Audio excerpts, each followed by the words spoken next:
Hi, my dear students. Method of analysis of complexes. So, here I am going to discuss with you about pH titration method. This pH titration method can be used whenever the complexation is caused by a change in pH.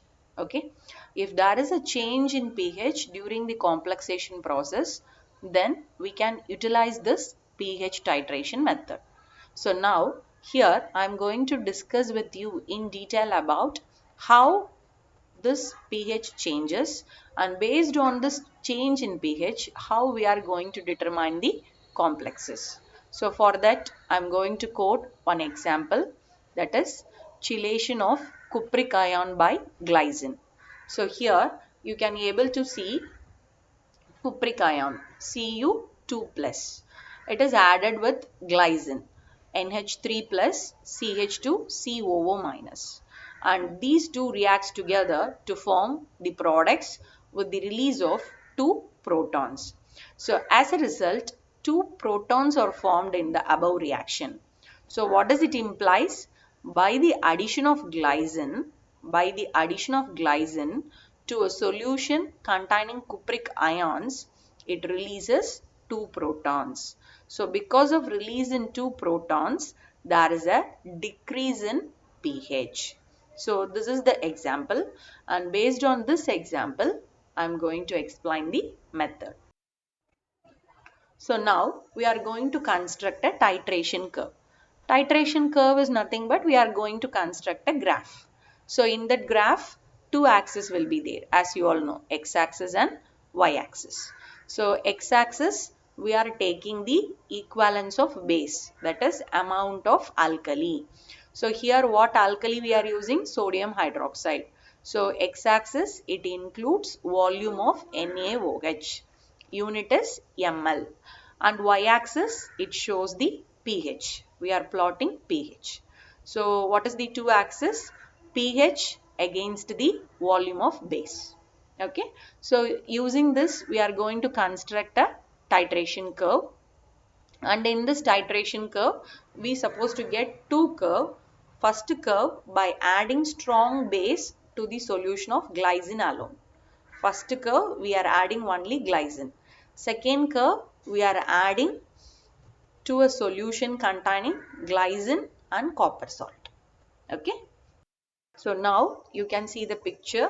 Here x-axis, which consists of NaOH, volume of alkali. Y-axis pH. So we are getting two curve. First curve shows the glycine. Second curve glycine plus copper salts. So here the curve for metal glycine mixture that is present below the glycine. Okay, first curve is glycine curve, second curve metal glycine mixture. Here the decrease in pH shows that complexation occurs throughout the neutralization range. So this is evident that there is a change in pH when complexation occurs. Okay. So other examples also I have given, which is nothing but Zwitter ions reacting with weak acid or Zwitter ions reacting with weak bases.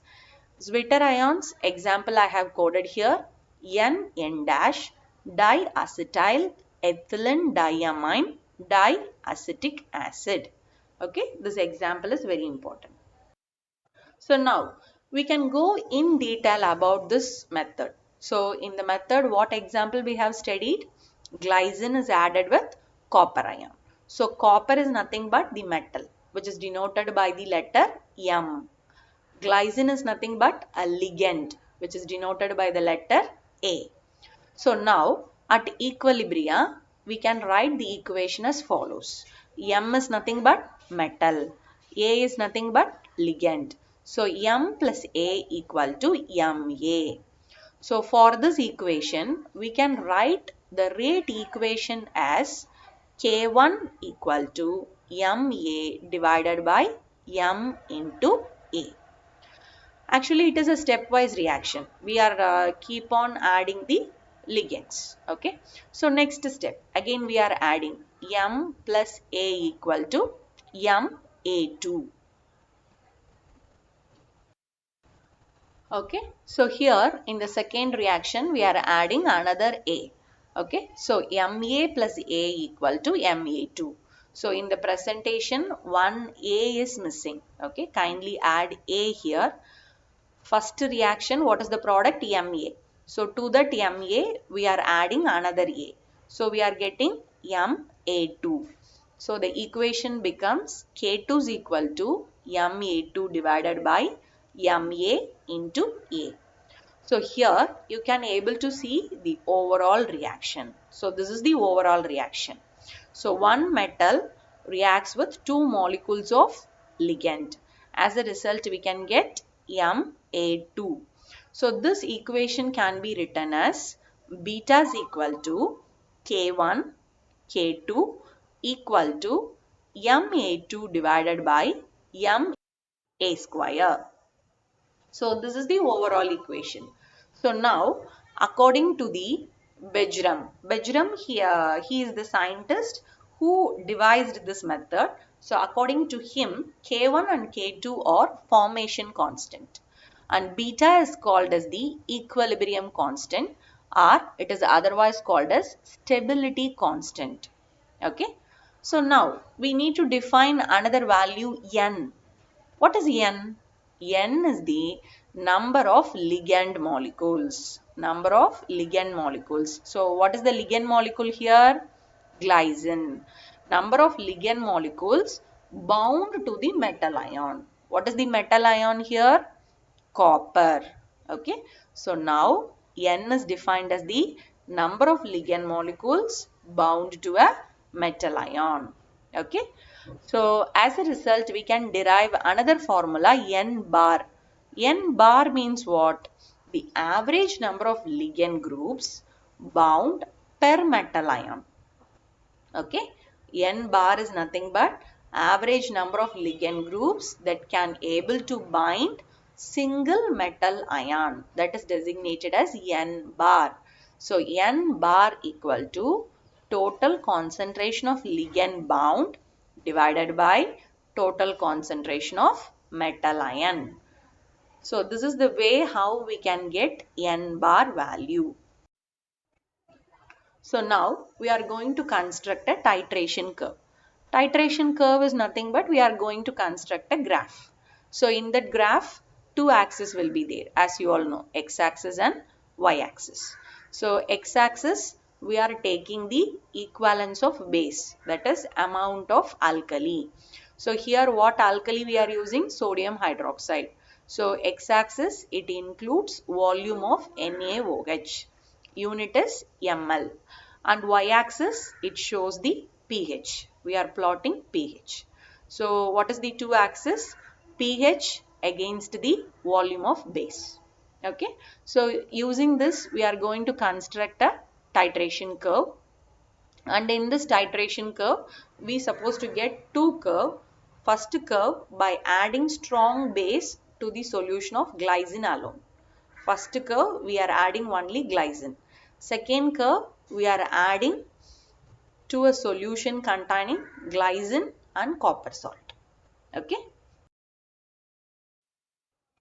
And at last, at any pH, the concentration of free glycine, that is the ligand, can be calculated by using acid dissociation expression.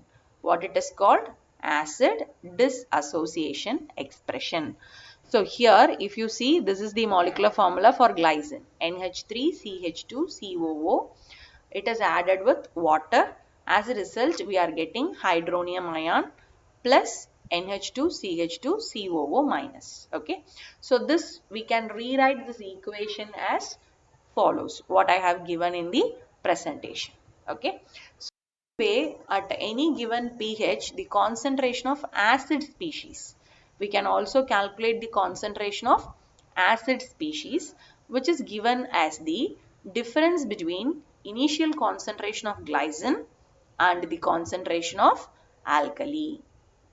Okay, so that can be calculated by using the formula minus log A is equal to P of A equal to pKa minus pH minus log of HA initial amount minus concentration of or volume of base.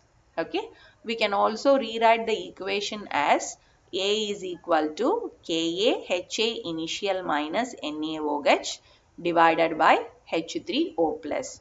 So now at last A is nothing but the concentration of ligand.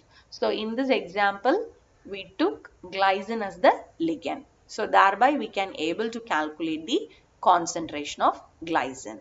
So this is about pH titration method for analysis of complexes.